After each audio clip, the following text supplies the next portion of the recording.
guys, for today's video, I'll be showing you.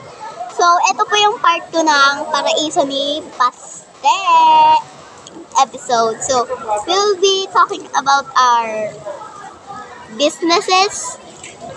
So, mine hasn't been launched kasi nag-restart po ako. So, marunong na rin po gumawa ng lizard dahil po sa kanya. Yes. So, lahat po nung binibigay niya sa akin lizard or magagawa ko pong lizard or snakes is lalagay ko po sila sa isang box na yon na naka-labeled na pets that are for sale. Tapos may pangalan ko doon. Gusto ko sanang maging signature. At saka, bracelet lang po ako, no sing-sing. At wala rin headband. Sorry guys, bracelet lang talaga.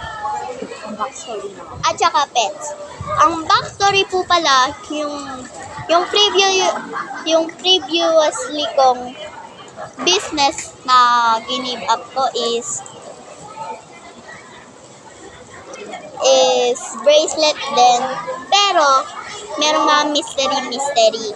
Pero, yung mga mystery box na yun, kamahal-mahal kasi kailangan mo pa color paper, ruler, pencil, folding, glue, yung mga loloob doon, which is marami talaga. Kasi fair naman po ako, hindi po ako yung unfair. Tulad po ng iba dyan. Okay, so, ganun po okay. So, brand name. Tapos, brand name ko po is Aubrey's Jewelry or Aubrey's Pets Jewelry. Ganun lang po. So, her turn. I'm gonna go swimming. Hello guys, I'm Just look at Shanmarie Australia. Well, my previous... I'm Aubrey Walse, and she's the guest for today. Which is, I'm the owner of this channel. My Sino brand... dyan sino talaga dyan hindi nakasubscribe eh? Sino? Wala. I-comment nyo dyan. Tingnan nyo, babasain ko pala. My brand name is Cute Crazy Creations. I actually made a business before when I was about grade 4, but people copied me. So I closed. Well, I actually sell paper fidgets, but those are expensive because of paper and glue and some colors. Also, paper stars. Yeah. Hi guys! I'm back! I just went swimming! Okay, sobrang blurry na ng camera ko. It's not good. Okay. That's good. But now, I sell so many things. Rings, bracelets, keychains. I don't know what to call them now. They're too cute. Pag may GoPro lang talaga sana tayo, te. Ang ganda na sana. Really? Wait lang. Alright. Danan. So guys kasi, Monday, open ako. Tuesday, open din.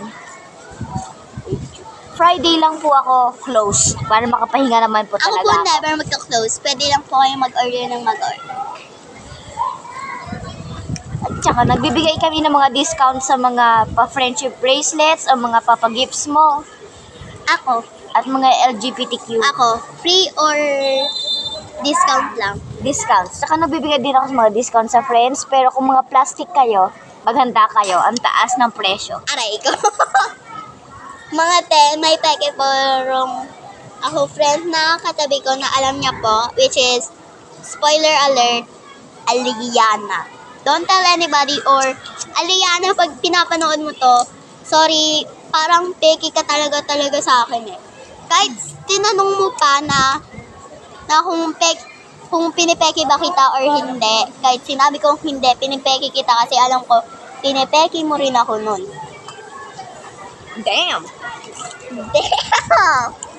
Hey, why you pressing my piano? You know that you can have fun with it and I can come in with